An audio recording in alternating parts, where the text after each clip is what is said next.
All right, thanks everybody. Just wanted to give a few of the attendants an opportunity to participate. Thank you all so much for joining us for our genetics and pancreatic conditions webinar series that we've co-hosted with the National Pancreas Foundation. My name is Jessica Gibson. I'm CEO and co-founder of Ariel Precision Medicine, where we are dedicated to helping advance the diagnosis and treatment options for patients with pancreatic conditions, and want to give a great shout out to the National Pancreas Foundation for helping us to organize this webinar series. The National Pancreas Foundation is dedicated to providing hope for those suffering with pancreatitis and pancreatic cancer through funding cutting edge research, advocating for new and better therapies, and providing support and education for patients, caregivers, and healthcare professionals. I'd like to take this opportunity right now to introduce our fantastic two speakers, Dr. Randall Brand and Dr. Celeste Shelton. Dr. Brand is a professor of medicine at the University of Pittsburgh and a gastroenterologist at the University of Pittsburgh Medical Center. His clinical focus is on the management of pancreatic cancer, cyst lesions of the pancreas, and other gastrointestinal cancers. He is the director of UPMC's Hereditary GI Tumor Program, leader of the University of Pittsburgh Pancreatic Adenocarcinoma Gene Environment Registry, and contributor to the Early Detection and Research Network. And he is also the National Pancreas Foundation Medical Director of the Western Chapter of Pennsylvania. A lot of accolades to get out Dr. Brand. And we also have Dr. Celeste Shelton joining us as well. She has a master's in genetic counseling from the University of Pittsburgh, a PhD in human genetics with a focus in pancreatic disease. Also the PhDs from University of Pittsburgh. And in 2019, Celeste joined the team in Ariel Precision Medicine as a clinical variant scientist, where she leverages her expertise in genetics and other data analytics to improve risk predictions for patients with complex disorders, improve clinical management, and facilitate the identification of their targeted therapeutics. And with that, I will pass the control over to Dr. Brand, and really looking forward to hearing this presentation. Thanks, Jessica, for the kind introduction. I really appreciate the opportunity to speak today along with Dr. Shelton, who is going to, I know, outshine me, which is always nice since I was around when Dr. Shelton was a student. So why does someone develop pancreatic cancer? That's a question that we're all asked, and we're all familiar with the faces of pancreatic cancer that have really stuck out in 2020.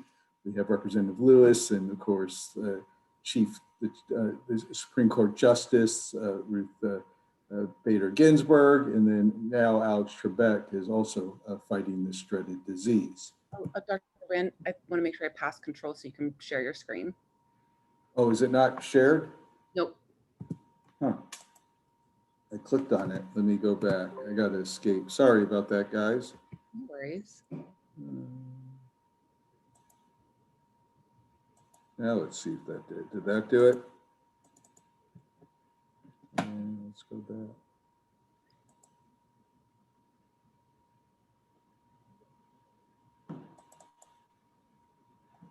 Is that okay?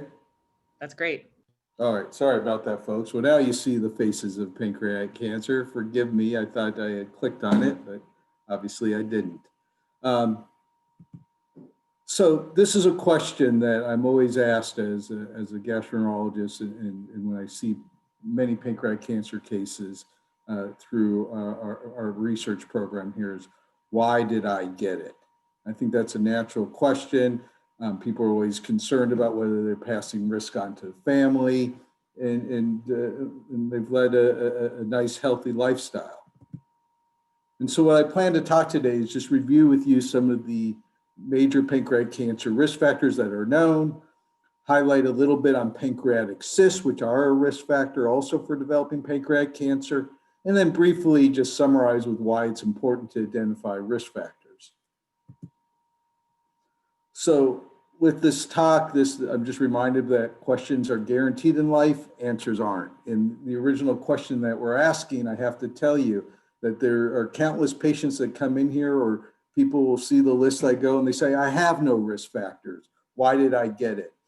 and this is not meant to be glib because I realize that many of you will have been touched by pancreatic cancer in your life, but the biggest risk factor that we don't understand is just frankly bad luck. That there are factors that just hit in the wrong sequence in your life that are probably genetic and environmental, and those same factors in a different order or a different time in their life, someone else could be exposed to and not get pancreatic cancer. So there is that component, a large number of which is just from, unfortunately, bad luck. But let's go over what we know. So what we know is that in 2020, there will be about 57,600 new diagnoses of pancreatic cancer, of which right now 47,000 will die. Now, there's about a 1.6% lifetime risk of developing pancreatic cancer, and about 10% are hereditary. We are making strides, though. There's a 5-year survival rate of up to 10% now. So this is the first time we've hit the double digits. And when we find it earlier, survival rates are even greater. And my focus of my talk is going to be on adenocarcinomas, which are responsible for the majority of them. And it's important that about 15% of pancreatic cancers are associated with these cystic lesions that I'll be talking to you about as a risk factor, because those we can visualize. These Pannin lesions are at a microscopic level, and we can't really see them on any available imaging tests. So we know it's a challenge, and a pessimist sees the difficulty in every opportunity. I'm very blessed to be part of a team at my workplace at the University of Pittsburgh Medical Center, where we take a more optimistic view and really work hard on doing care for our patients and treating our patients. And we see the opportunity in these every difficulty. So here's some of the the lower risk factors that individuals can have. Now, some of these you can have no control over, obviously. You're born with your ethnic background and your ancestry, and whether you're male and female. Your blood type and your family history are all things you don't have control over. But you do have control over some factors such as obesity, smoking, diabetes. We can treat H. pylori infections. Keep in mind, these are all less than 5-fold risk, and most of these are running in the range of a couple-fold. But we'll go through some of these in greater detail. This map just shows you that in the red is the higher incidence cases of pancreatic cancer, and with the green, the more lower cases. And so pancreatic cancer is definitely, as you can see here, affects industrialized countries. So underdeveloped countries are protected. Some of that's in part because pancreatic cancer is an older age group. Some of it has to do with other dietary factors, so that being in a successful, great place to live isn't always great for some cancer risks. This is the most consistent major risk factors. Pancreatic cancer increases in risk as you grow older. And so the peak incidence is right around 70, 68 to 70. And that's sort of the median age of getting pancreatic cancer. There are a few outliers that occur young, but it's still very unusual before the age of 45. Really under 55 as well, just less than 15% of cases. So just blood type, just to show you that people tried to do genetic studies where they took lots of pancreatic cancer cases and looked for genome-wide association studies. And what they really found was ABO blood type, that B blood type was the worst. But this is like an odds ratio of about 1.5. So I showed you, just to put it into a ballpark number, there's a 1.6% lifetime risk. So having a blood type, ABO blood type of 1.5 would probably put your risk at about 2.4%, so 2.5%. So it really isn't great, but it is something that's been seen in our smoking, though. That is, if you look at study after study, is the most significant and reproducible environmental risk factor, with most studies reporting a 2 to 3-fold increased risk. It's estimated that about 25% of pancreatic cancer cases are strongly associated with smoking. So if you've got people to quit smoking, we may be able to get rid of a quarter of cases of pancreatic cancer. That's easier said than done because, as all of you know, there are multiple reasons, cardiac, lung cancer, and other malignancies as well for people not to smoke. It's a tough addiction, but if you or your loved one smoke and you're going through the efforts of listening to this webinar, I sure hope that you'll reconsider that. Because just as an aside, it's also a strong risk factor for chronic pancreatitis. Now, we published about 10 years ago the fact that smoking not is only a risk factor, but it causes you to get pancreatic cancer a little bit earlier in life than someone who doesn't smoke. And you can see there, if you just take both sexes, it's almost a decade between never smokers and current smokers. But if you give up smoking, that you have a chance of actually changing some of that, and you'll have pancreatic cancer a little bit, just a couple years difference. So again, don't feel like it's over, that you can quit smoking, and you may even see some benefits of being diagnosed at a later age if you happen to get pancreatic cancer. Now, diabetes and pancreatic cancer is quite an interesting situation. We always think we're so smart and we're coming up with all these observations and discoveries, but it's interesting when you go back in that even in the 1800s, as early as 1833, Dr. Bright described diabetes occurring 6 months before a diagnosis of pancreatic cancer. And then in 1957, it was published that diabetics have excess number of cases of pancreatic cancer. And then people noticed that at the time of the diagnosis of pancreatic cancer, over half of the cases had diabetes, or at least were spilling glucose in their urine, meaning that they were having a propensity to developing diabetes. And then Clark and Mitchell actually divided them into two types of associations, which we still believe holds today, that diabetes itself is a very mild risk factor for pancreatic cancer development. It can be long-standing, but that cancer of the pancreas is also accompanied by new onset diabetes.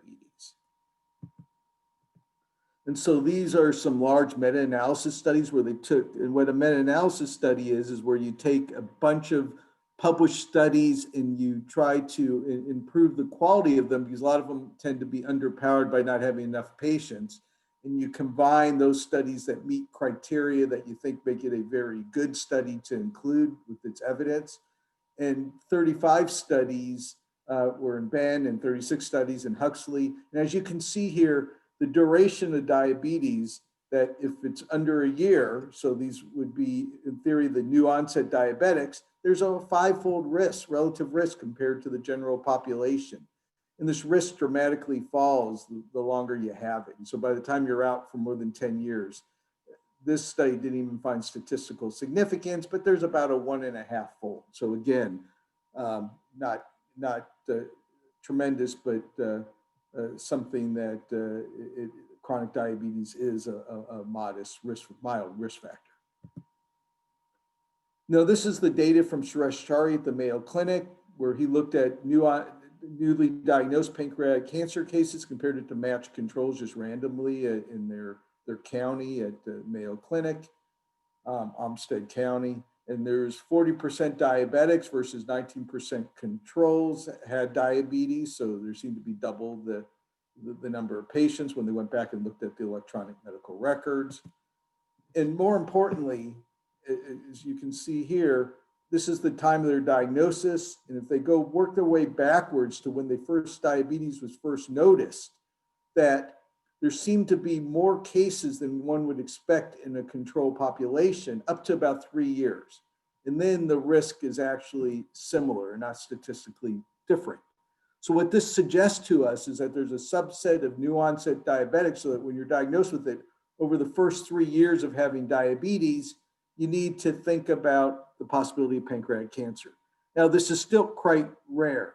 Less than 1% of new onset diabetics over the age of 50 will have pancreatic cancer, but there are consortiums out there now, research consortiums, focused on this question to see whether we can identify a high risk group that needs to be watched carefully to see if that we can detect the pancreatic cancer before it becomes clinically obvious. So here's some of the moderate risk factors. Cystic fibrosis, which is a disease that most of you know affect the lungs, but the pancreas is the other major organ affected through the genetic mutations that are carried. That in itself carries a modest increased risk. And the other one is chronic pancreatitis. Now, chronic pancreatitis is a very complicated story. If you look at and eliminate those cases where it was diagnosed after 1 year, the risk actually falls. And that's because patients who have tumors in their pancreas sometimes the tumors themselves can induce changes that look like chronic pancreatitis. So a lot of studies will eliminate those cases of pancreatic cancer, only count those pancreatic cancer cases diagnosed after a year to attribute it to chronic pancreatitis. If you look at it within 2 years, you can see the risk is falling down to 5.8. So a lot of this, again, may be secondary from small tumors in the pancreas causing these changes. But certainly after 2 years, the risk falls. So we quote patients with chronic pancreatitis about a 5% chance over a 20-year period of time of getting pancreatic cancer. Now, something that was asked ahead of time by individuals sending in questions, so I threw this in here now to address it, is the question of exocrine pancreatic insufficiency that people are on pancreatic enzymes for. Unless you have been diagnosed with chronic pancreatitis, just having exocrine pancreatic insufficiency in itself is not a risk factor for developing pancreatic cancer. But again, if the EPI is a complication of chronic pancreatitis, then the chronic pancreatitis itself is the risk factor. So Dr. Shelton is going to discuss this in far greater detail, but I just wanted to, because I'm giving a general overview of risk factors, recognize that there are known genetic syndromes associated with an increased risk of pancreatic cancer, and that there's also clustering of pancreatic cancer cases. And that's called familial pancreatic cancer. So let's spend the last bit of my time of the talk on pancreatic cysts. So they're very common. Autopsy data suggests 25% of pancreases without a known pancreatic history will contain at least a small cyst. So a quarter of the population. Again, only 15 at no more than 20% of pancreatic cancers arise from these cystic lesions. If you look at the cyst prevalence in the United States population, and this is a little bit older study, so the population's a little bit greater now than what it was. This was from 2010. But if you look at, and we're being, this is found on imaging tests, incidentally, of the pancreas. Tim Gardner pointed out, you can see that as you grow older, more and more pancreases on abdominal imaging were found to have cysts. And so that by the time you're 80, almost 9% of the population. So there's millions of patients with cysts. But the take-home message is that there's only about 11,520 pancreatic ductal adenocarcinomas that will arise from cysts. So when you look at millions to 11,000, I want to reassure anyone in the audience that's listening to this today that it happens to have a pancreatic cyst, that odds are that you're not going to develop pancreatic cancer. Saying that, you certainly need to be sure that your doctor is aware of it and is doing the appropriate care based on the size or any symptoms that you may have. And why is it important? Because there's some cysts that may have a precancerous, like these mucinous cysts, or some that are non-mucinous that really don't have cancer. And then some of these mucinous cysts, again, may have very advanced neoplasia where it's time to be operated on. And so these are some of the cysts that are of higher risk, like a pseudocyst, a serous cyst adenoma, or retention cyst, lymphoepithelial cyst. And then these are the ones with malignant potential. The IPMNs and MCNs are the ones that are responsible for the adenocarcinomas. The solid pseudopapillary neoplasms are fairly rare. They can turn into adenocarcinomas. Fortunately, most of the time, those are benign. And cystic neuroendocrine tumors are another presentation. The last two there we usually can pick up by cytology, and so they can be clarified relatively easily. So why are risk factors important? Well, you want to be able to identify modifiable factors for prevention. So if you smoke, and it's yet another reason to not smoke. If you're overweight, please try to lose weight. Again, one of many reasons, but obesity is a risk factor for pancreatic cancer. It's also a risk factor for getting diabetes. And so those go hand in hand. I didn't really touch upon H. pylori infection. That's in H. pylori is a bacteria that occurs in the stomach and can predispose to ulcers and stomach cancer. There's some data that suggests that there's a slight increased risk for pancreatic cancer.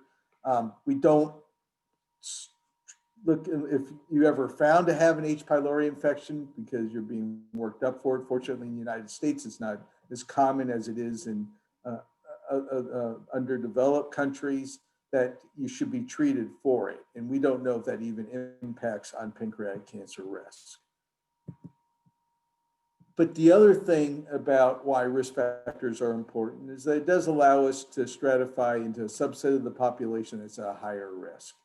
And as we're making more strides with research that we may be able to offer prevention trials or surveillance trials, there's a lot of work being done on artificial intelligence in terms of looking at large data sets and taking these risk factors along with things like family history and maybe genetic factors that are measured from your DNA, and trying to come up with models so that we can figure out the subset of the population who's at a higher risk group. It's only in these higher risk groups that are felt to be candidates for pancreatic cancer surveillance. To date, right now, pancreatic cancer surveillance is really only recommended in the subset of patients that Dr. Shelton will be discussing to you. So what's prevention factors? You can see here is that these are actually colon cancer prevention factors. And the reason why I think it's important is A, we haven't had a study as good as this for pancreatic cancer because it's rare. Colon cancer is 4 or 5 times more common. But when the investigators looked at cohorts and measured their weight, physical activity, and so BMI of a normal range, high and very high physical activity, never smoking or quit smoking, limiting your alcohol, 2 standard drinks for a man, 1 for a woman, healthy diet, and that's really fruits, vegetables, avoiding red and processed meat. Sorry about that. I see my spell check corrected something for me. Fiber, nuts, garlic, and yogurt. That if you followed all 5 healthy behaviors and you focused and didn't eat the red processed meat, but you ate the fruits, vegetables, fiber, nuts, and you limited all these other factors, that they saw almost a 16% reduction in colorectal cancer cases. We do know from the Seventh Day of Adventists that a diet healthy with fruits and vegetables lowers their risk of having 2/3 compared to the general population for developing pancreatic cancer. So a healthy diet is another important thing that you can do. So these are just the points that I make to my patients when I see them and I'm asked is avoid smoking, eat a healthy diet and fruits and vegetables, regular exercise, and then weight reduction if possible, necessary. So I don't want to be pessimistic by any means. We know pancreatic cancer is a challenging disease, but I have to tell you that I'm very optimistic about our future, in part because there's multiple NIH and NCI supported consortiums committed to the early detection and diagnosis of pancreatic cancer. The earlier we find it, the better chance of being cured of it, particularly with improvement in treatments. I have to say, because of advocacy groups like MPF and others, that they have done a great job of lobbying the NIH and the NCI to get us the money to study this disease. And so we've made significant strides over the past 10 years with their assistance. People are working at looking at images and doing what we call radiomics, where they're trying to see if there's things that are the naked eye can't find that may give us a sense that someone has pancreatic cancer.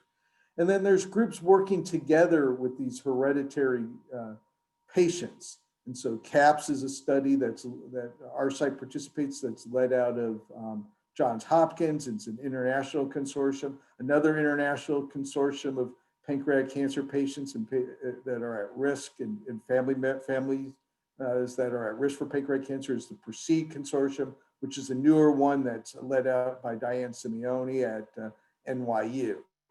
I have to say that we're very blessed that we have industry partners such as Ariel Precision and others that are also working very hard on pancreatic cancer. And again, we couldn't do this and be funded. And I have grants from both the EDRN and the CPDPC without the National Pancreas Foundation and other advocacy groups. Not to mention that the NPF also funds research itself into pancreatic cancer. So with that, thank you for your attention, and I'll let you go on to Dr. Shelton, who was already introduced by Ms. Gibson. Sorry, I think I have to stop my share.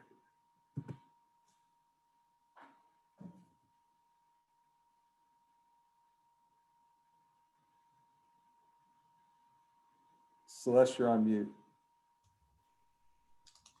Hello, and it looks like it's not giving me permission to share my screen yet.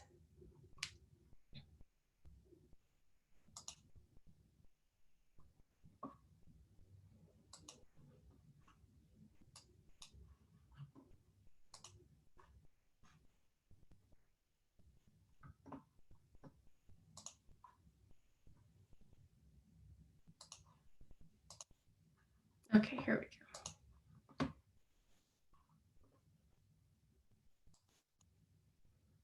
Okay, there we go. Thank you, Dr. Brand. So for part 2 of this webinar, we're going to briefly review some genetics basics. We'll talk about hereditary forms of pancreatic cancer and familial pancreatic cancer. And finally, we'll discuss genetic testing for pancreatic cancer. If you would like some additional background on genetics and clinical genetic testing, I recommend that you watch our last webinar, Genetics in Clinical Care, which is available on the Ariel Precision Medicine YouTube channel. To begin, DNA is the instruction booklet for our body. We have a copy of DNA in every cell in our body. DNA is spelled with 4 letters or nucleotides, A, G, T, and C. Some stretches of DNA form units called genes, and these instructions ultimately help form proteins, which play a role in the various functions in our bodies. There are 2 copies of most genes in every cell. Differences in the spelling of DNA are called genetic variants. Most genetic variants are harmless and are a part of what makes each of us unique. However, some variants can cause or increase the risk for disease. Here we have 2 individuals, Emily and Brian. Brian here has a genetic variant, highlighted here in turquoise, that helps prevent the formation of this specific protein. Depending on the gene and the type of variant, there can be different consequences on the protein level. For example, variants can cause a protein to be more active than usual. It can cause a protein to be unable to form into its correct shape. And some variants can cause an insufficient amount of a particular protein in the body. Now, many of you may have heard of tumor or somatic genetic testing. So I just want to briefly touch on the difference between germline variants, which is our topic of discussion today, and somatic genetic variants. First, germline genetic variants are inherited. They're present in every cell in our body, whereas somatic variants are acquired throughout our lifetime in specific cells and tissues. Germline genetic testing is commonly performed using blood, saliva, or cheek swabs. whereas tumor genetic testing requires collecting and testing a sample of the tumor itself. Germline genetic testing can be done at any time since our germline variants stay with us for life. Somatic genetic testing is done after the diagnosis of a tumor or cancer, which can help further determine that diagnosis and the treatment plan. And although germline variants can be passed on to children, somatic variants are generally limited to specific tissues and organs, and therefore they're not passed on. We're going to be focusing on germline genetic variants today, which can cause hereditary forms of pancreatic cancer in families.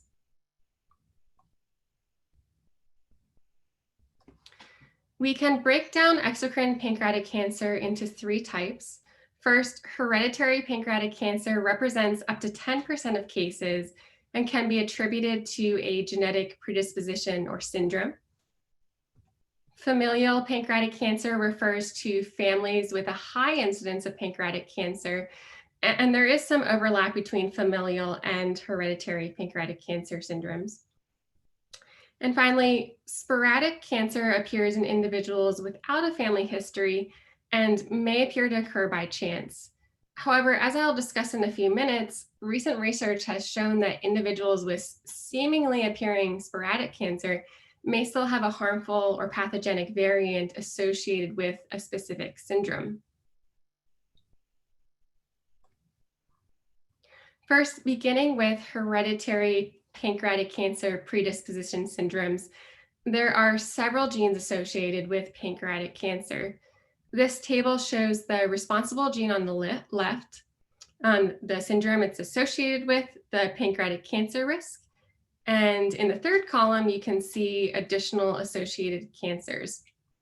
And from this last column, you can see that families with these specific syndromes typically present with several additional cancers specific to the syndrome in that family. For example, hereditary breast and ovarian cancer syndrome, which you may be familiar with, is caused by harmful variants in the BRCA1 and the BRCA2 genes. And it's associated not just with pancreatic cancer, but also with breast, ovarian, and prostate cancer, among others. Furthermore, although the risk for pancreatic cancer is increased with these syndromes, most individuals don't develop pancreatic cancer. The risk ranges from 1 to 5% up to 10 to 30%. We'll look at 2 examples, beginning with the BRCA2 gene, in which harmful variants can cause hereditary breast and ovarian cancer syndrome. Here I'm showing you a family history or a pedigree of a family with this syndrome. Each row here represents a generation with the grandparents at the top, followed by the parents and their children. Males are represented by a square and females by a circle. And the shading here represents the presence of a cancer. And as you can see here, this is a classic BRCA2 family history of multiple affected individuals across 3 generations with breast, including male breast cancer, ovarian, pancreatic, and prostate cancers, and also a relatively young age of onset.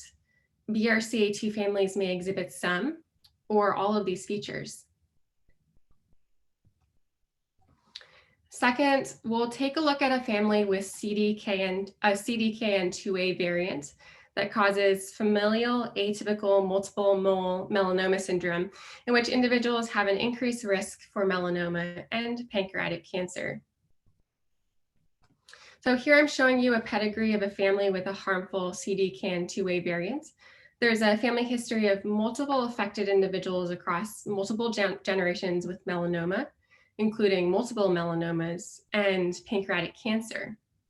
And affected individuals may exhibit numerous pigmented skin lesions, such as moles, several of which may be atypical in appearance. And as you can see from these 2 examples that I've shown you, families with these hereditary predisposition syndromes generally present not just with pancreatic cancer, but several cancers and features that are specific to that syndrome in the family. Not all individuals with a hereditary cancer predisposition syndrome develop cancer, pancreatic cancer. And the reason for this is that to go from a normal pancreas in an individual with a cancer risk syndrome all the way to pancreatic cancer, there are several additional steps that must occur, or rather go wrong in the pancreatic cells to ultimately turn into pancreatic cancer. Now we'll talk about the role of family history and risk for pancreatic cancer.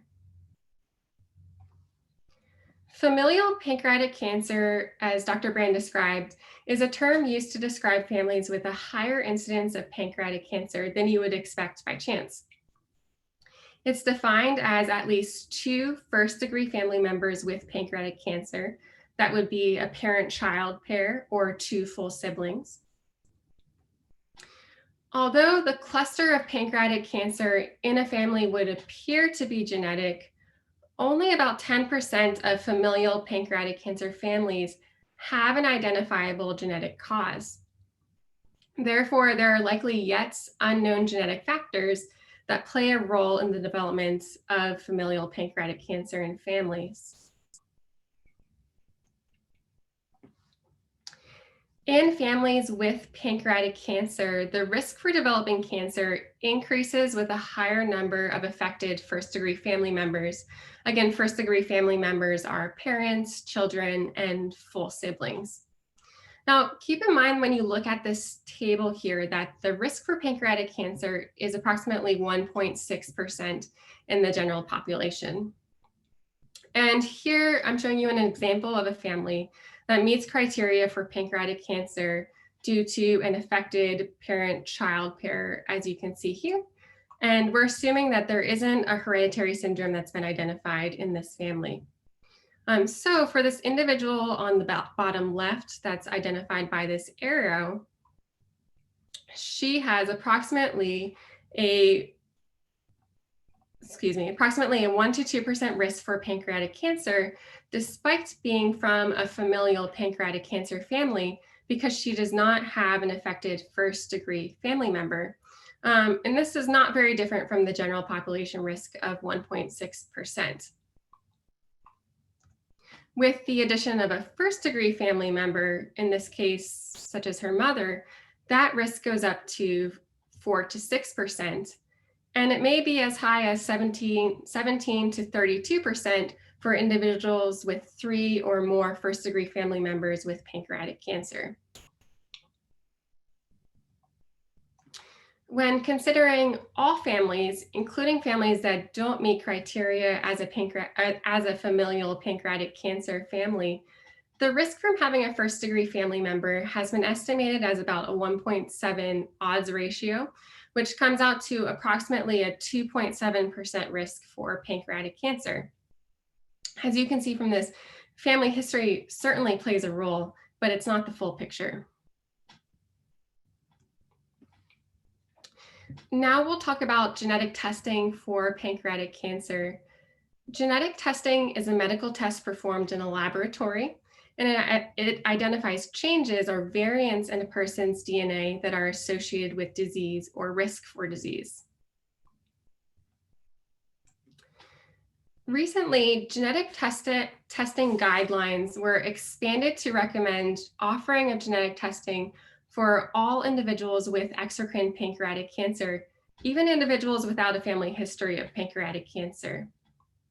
A major factor in that decision came from this paper, which reported that in individuals with both a personal and a family history of pancreatic ductal adenocarcinoma, the portion of those individuals with a harmful variant was 7.9%. However, in those individuals with a personal history of pancreatic cancer, but no family history, a variant was still identified in 5.2% of individuals.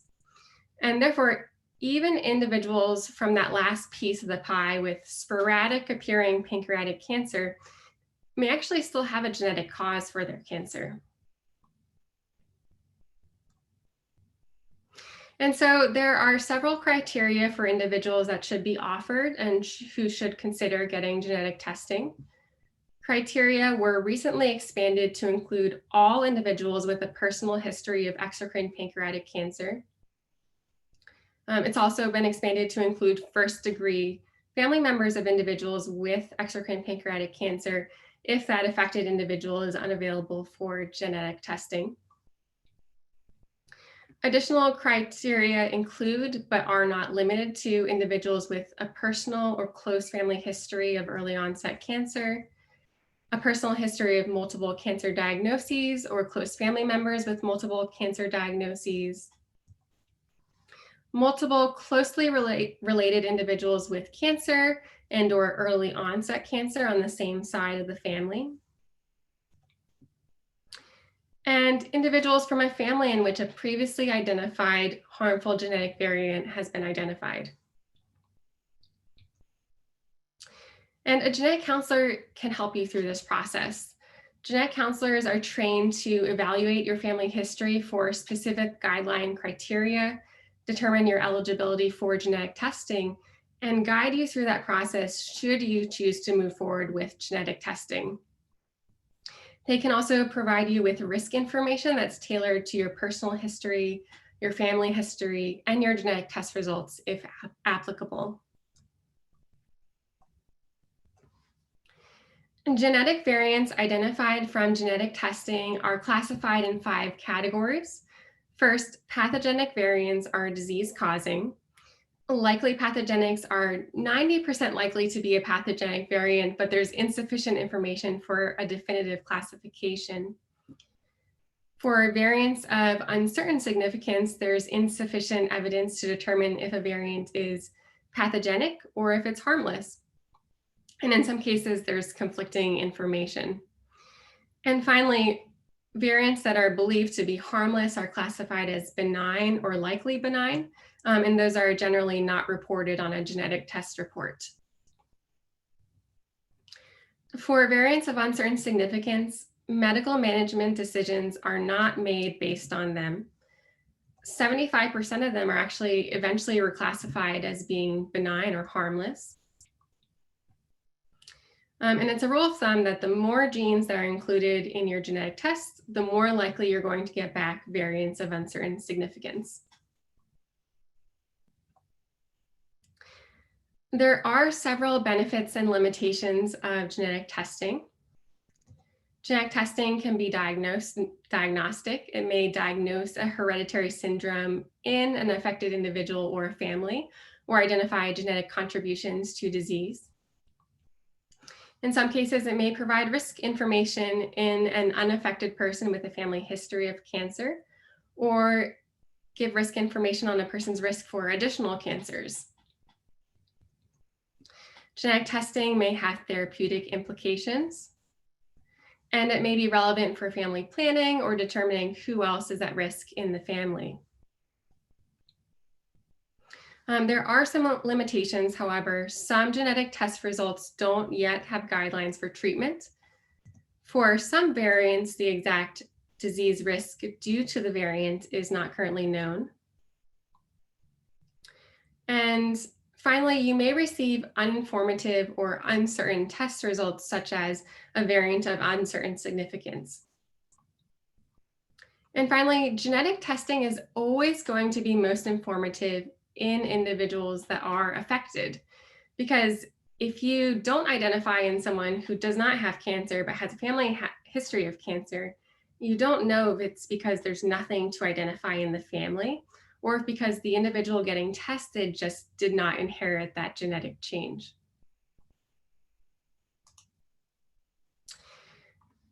Since there were a few questions that we got ahead of time on neuroendocrine tumors, I'm going to just very briefly cover that. Up to this point, we've been discussing pancreatic exocrine cancer, which is the most common form of pancreatic cancer.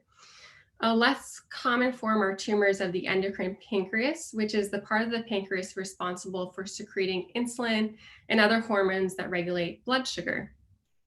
And about 10% of these cases are due to a hereditary syndrome. Here are some syndromes and genes associated with pancreatic neuroendocrine tumors. And as you can see in the fourth column, individuals typically have features that would indicate a genetic syndrome, including specific skin findings or abnormalities, or other types of tumors.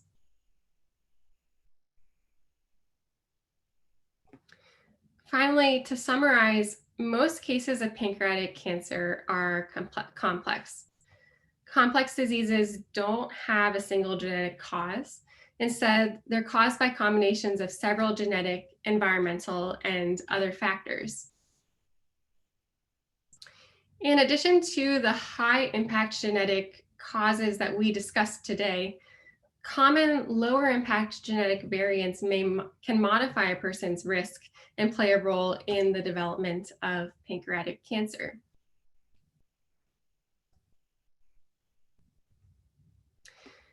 There are several factors that increase a person's risk for pancreatic cancer, as we've discussed today. And apart from hereditary forms of pancreatic cancer, most of these risk factors are associated with a very modest increased risk for pancreatic cancer. And therefore, interactions from several different risk factors, genetic risk variants, and also random events are believed to contribute to the development of pancreatic cancer. And I'll end by saying that research is ongoing to identify and understand these different contributions, as well as determine how they interact. And we'd like to thank you for joining us for this webinar and for the National Pancreas Foundation for giving us the opportunity to present. And we have some time for questions. I'm going to turn it over to our moderator, Jessica Gibson. Thank you both so much for such a fantastic presentation. And again, thank you to the National Pancreas Foundation. We got a lot of really great questions, but in an effort of time, we'll be focusing on questions pertaining to pancreatic adenocarcinoma, and then briefly talk about genetic syndromes related to pancreatic neuroendocrine tumors. So first question for Dr. Brand. Is a person more likely to develop pancreatic cancer if they've had a cholecystectomy? Oh, just unmute. Oh, Dr. Brand, you're muted. Sorry about that. I was trying to be polite to Celeste. Yeah, it used to be that when people had their gallbladders out, because as many people have dealt with pancreatic cancer, they turn jaundice, and it's in the general area there. So people mistakenly get their gallbladder out. When you take those patients out of the equation, and that gallbladder out within a year, then the risk is really at most about 1.1 to 1.2 relative risk. So you're talking 0.1 to 0.2%. So essentially, it's not felt to be a real risk factor. Okay, that's great. Thank you. Dr. Shelton, what is the relationship between idiopathic chronic pancreatitis and risk of pancreatic cancer? Sure. So pancreatitis is a fibroinflammatory syndrome of the pancreas. It's characterized by severe tissue fibrosis, severe abdominal pain, and loss of that pancreatic function. And therefore, in some cases, patients may develop or are at risk for pancreatic exocrine insufficiency, and also pancreatogenic diabetes from loss of that pancreatic tissue function. It's the thought that the longstanding inflammation in the pancreas increases a person's risk, is responsible for increasing a person's risk for pancreatic cancer. And we know that individuals with a hereditary form of pancreatitis called PRSS1 hereditary pancreatitis actually have the greatest risk for pancreatic cancer. And those are individuals that typically have a very early age of onset of pancreatitis in childhood. And the risk for those individuals has been estimated to be as high as 40% by the age of 70, though more recent risk estimates have placed that risk around 15%. And the reason for that is likely successful reductions in smoking in that population. One of the other questions that we got was, what's the best diet to avoid pancreatic cancer. Dr. Brand, I know you covered that very well in your talk. If there's any additional comments you wanted to make on that. No, I just emphasize just trying to eat a healthy diet and maintaining a healthy weight. I did see that there was someone that put in a chat question about the use of smokeless tobacco as a risk factor. That's really not known. So there aren't a lot of studies out there, so I can't say no or yes, but smokeless tobacco does put you at risk for other things like cancer of the oral cavity. Okay, very good to know. Dr. Shelton, how do genetic variants increase a person's risk for pancreatic cancer? Sure, that's a great question. So there are some proteins in the body that are responsible for preventing cells from growing out of control. And a lot of these genes in which variants contribute to pancreatic cancer form the instructions for those specific types of proteins. So when you have variants that reduce the function of those proteins that prevent cells from growing out of control, loss of that regulation can, in some cases, lead to cancer. It increases a person's risk for cancer, and therefore you have that hit that puts them at risk for cancer. And when you add on additional events that can happen throughout a person's lifetime, additional variants that are acquired in these cells, that can then lead to the development of pancreatic cancer. Okay, very informative. And I wanted to just kind of say, we got a lot of really great questions. A lot were very specific to individual patient needs or family histories that we're not able to cover today. Dr. Brand or Dr. Shelton, did you want to add any different closing remarks before we wrap up? You know what, I could quickly go through, I see that there was a Q&A questions, and I could quickly give an answer for these 4 questions that are up there. One person asked, is there data that measures the percent of pancreatic cancer patients who suffer from exocrine pancreatic insufficiency? It depends on where the tumor is located and whether there was any surgery involved, but there's a lot of ongoing research now with EPI and pancreatic surgery. So a lot of surgeons will put their patients actually on pancreatic cancer supplements. Pancreatic enzyme supplements. I got my brain on cancer. So we should have more data out. There are a few small studies, but more data coming out in the next year or 2. So why do you think colon and pancreatic cancer have the same factors? I think it's just, these are unhealthy diets. And so I think it's not only colon and pancreas, but a lot of other cancers that share these risk factors. There's a couple about the pathology of pancreatic cancers, one about acinar cell carcinomas. Is this considered exocrine?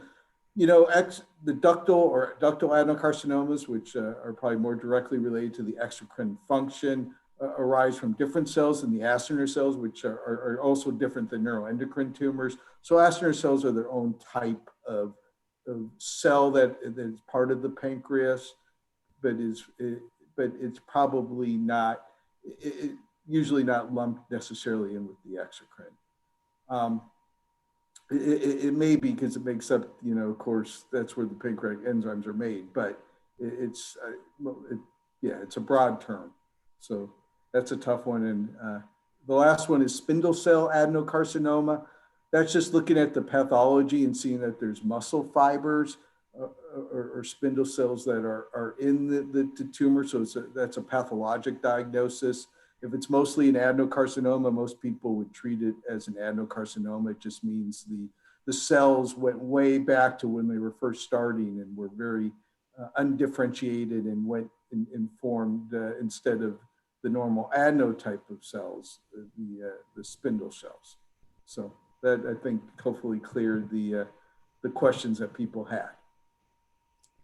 Fantastic. Thank you for very efficiently going through and addressing those. I want to thank Dr. Brand and Dr. Shelton so much for the very informative and educational presentation. Thank you to the National Pancreas Foundation for partnering with us on this.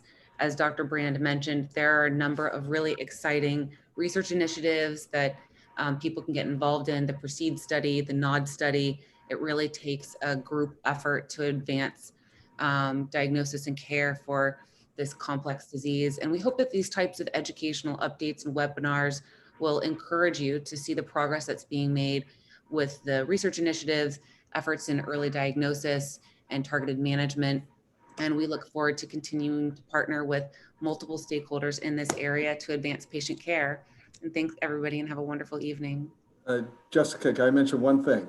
Sure. I want to remind everyone, and I'm wearing purple, that November is Pancreatic Cancer Awareness Month.